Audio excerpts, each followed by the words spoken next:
Assalamualaikum warahmatullahi wabarakatuh. Perkenalkan, nama saya Muhammad Al-Ghifari dari kelas MP1B. Nah, di mana teman-teman? Nah, saya di sini akan menjelaskan yaitu 3 elemen penting, yaitu segitiga exposure. Nah, jadi teman-teman, segitiga exposure ini itu sangat penting dan penting banget. Kenapa gue bisa bilang penting? Karena kalau misalkan kita contohnya mau membuat sebuah rumah, itu harus ada dasarnya dulu teman-teman. Nah, sama di segitiga exposure ini juga saya akan membahas dasar-dasar 3 elemen penting. Nah, yang dimana diantaranya itu ada ISO, ada starter pit, dan ada aperture atau diafragma teman-teman. Nah, mungkin saya akan membahas secara mendasar ya, apa sih 3 elemen tersebut atau segitiga exposure. Seperti yang gua bilang di awal tadi, dimana segitiga exposure ini itu terdiri dari 3 elemen penting teman-teman, yaitu aperture, shutter speed, dan ISO. Nah, dimana ketiga elemen ini itu fungsinya untuk mengatur si cahaya masuk ke sensor cahaya teman-teman, untuk melakukan perekaman suatu gambar.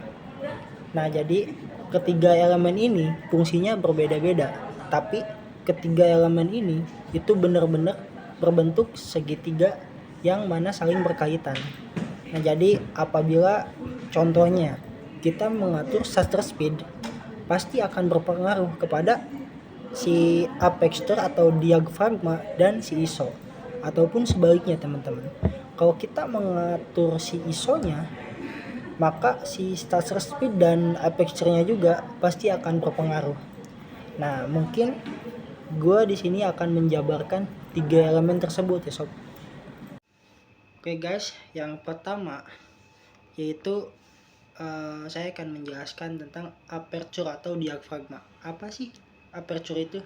Aperture merupakan bukaan diafragma pada sensor kamera. Nah, jadi semakin diafragma terbuka lebar, maka akan semakin banyak cahaya yang masuk teman-teman, sehingga mampu menghasilkan gambar dengan pencahayaan yang cukup. Nah, jadi setiap kamera itu memiliki ambang bukaan diafragma yang berbeda-beda. Nah, atau bukaan diafragma kepada kamera disimbolkan dengan F ya teman-teman, dengan simbol F. Nah, jadi ketika teman-teman melihat contoh seperti 1,4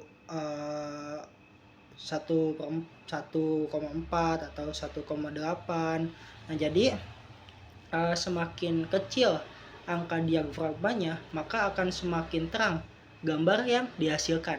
Nah, maupun sebaliknya, jika semakin besar angkanya, maka akan semakin gelap gambar yang dihasilkan teman-teman. Nah, itu. Nah, di sini jika F angkanya lebih kecil, maka pencahayaannya lebih besar.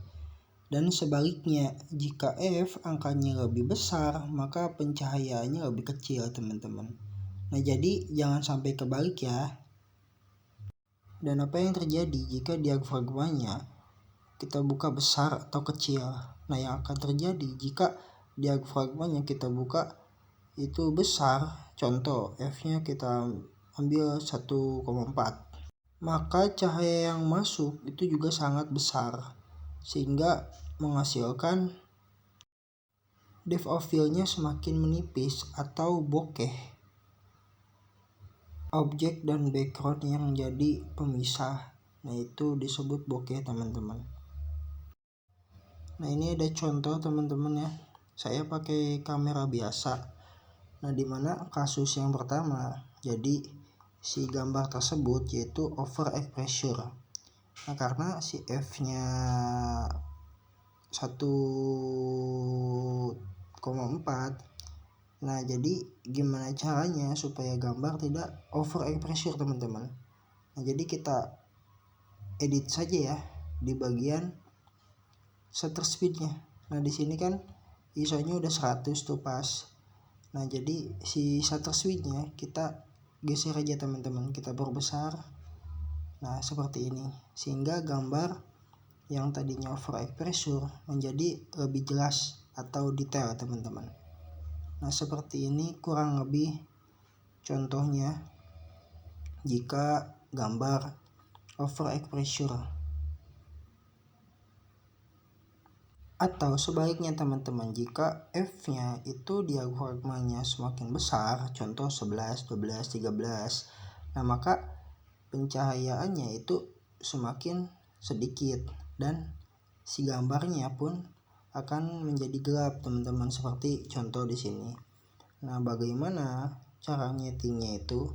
Nah jadi si shutter speednya kita kurangin aja teman-teman.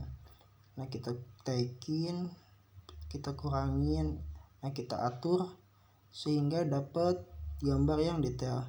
Bentar teman-teman, kita fokusin dulu karena kurang fokus. Nah seperti ini. Nah kurang lebih kalau misalkan under exposure, kita tinggal ubah si shutter speednya yaitu menjadi lebih kecil. Oke, jadi yang kedua teman-teman yaitu ada shutter speed. Mungkin teman-teman bertanya-tanya ya, apa sih itu shutter speed? Nah saya akan menjelaskan teman-teman di sini. Nah yaitu shutter speed merupakan kecepatan Rana ketika menangkap gambar atau suatu objek. Ketika objek yang akan dipotret bergerak cepat, maka dibutuhkan shutter speed yang tinggi pula agar gambar tertangkap dengan baik dan tidak blur. Nah jadi shutter speed ini teman-teman dilambangkan dengan simbol angka. Nah contohnya mungkin 1/60, 1/100. Nah jadi teman-teman, semakin tinggi angkanya maka semakin cepat Rana memotret objek. Namun perlu diingat, bila memotret dengan shutter speed tinggi dapat membuat gambar menjadi lebih gelap teman-teman. Nah jadi ketika hendak memotret dengan shutter speed yang tinggi, pastikan kondisi cahaya di sekitar itu cukup terang teman-teman. Nah bila kondisi cahayanya memang namun membutuhkan shutter speed, maka set bukaan diafragma sebesar mungkin atau ISO yang cukup tinggi teman-teman. Nah mungkin itu penjelasan tentang shutter speed. Dan menurut gue teman-teman, shutter yang paling lambat yaitu shutter 1/25. Karena apa? Karena hasilnya itu udah kelihatan mulai blur ya. Jadi shutter speed yang rendah itu akan ada motion blurnya teman-teman. Apabila di dalam gambar ada benda, itu akan tetap blur teman-teman, kecuali kalau kecepatan shutter speednya cepat, maka gambar yang dihasilkan akan kelihatan lebih jelas. Nah jadi di sini ada contoh. Jadi shutternya itu 1/25. Ketika ada orang lewat terus kita ambil gambar, maka gambar tersebut itu akan tetap kelihatan blur teman-teman. Nah ini ada contoh video. Jadi shutter speednya itu 1/15. Nah di sini gue gerakin badan gue kanan ke kiri dan melambaikan tangan, tetapi tetap teman-teman hasil gambar tersebut ada motion blurnya. Berbeda dengan yang ini, kalau shutter speednya 1/100, ketika gue gerakin badan ke kanan ke kiri dan melambaikan tangan, jadi si gambarnya itu tetap fokus teman-teman. Nah yang ketiga teman-teman yaitu ada ISO ya. Nah mungkin teman-teman bertanya apa sih itu ISO? Nah saya akan menjelaskan teman-teman, yaitu ISO atau kepekaan film yang berfungsi untuk membuat gambar menjadi lebih terang teman-teman. Itu contohnya. Jadi setiap kamera yang memiliki ISO itu rata-rata berbeda-beda teman-teman, tergantung jenis kameranya masing-masing. Nah tapi pada umumnya ISO itu bisa dicontohkan dengan angka teman-teman. Contohnya ada 100, 200, ISO bahkan ISO 1600, 3200 dan seterusnya. Jadi jika teman-teman membidik foto dalam kondisi terang, nah si ISO-nya itu harus diatur teman-teman ke angka yang lebih tinggi. Tetapi perlu diingat, ISO yang terlalu tinggi dapat menghasilkan gambar yang berbintik-bintik teman-teman, atau noise. Nah, untuk menghindari hal tersebut, kita harus ubah pengaturan shutter speed-nya yang sesuai dengan foto, sehingga kita akan menghasilkan foto yang cukup terang dan bagus teman-teman, tidak berbintik-bintik. Nah, dan yang terakhir teman-teman, ada contoh ISO ya. ISO ini sangat gampang dan mudah teman-teman. Nah, jadi ini kita ISO-nya 100 ya, paling rendah. Kalau kita ingin menggunakan ISO itu tinggal ditaikin aja teman-teman. Contohnya kayak gini. Ini ISO 250. Jadi gambarnya udah mulai kelihatan agak cerah sedikit ya. Kita naikin lagi ke 500. Nah, terus kita coba ke 1000. Nah, udah mulai terang ya teman-teman gambarnya.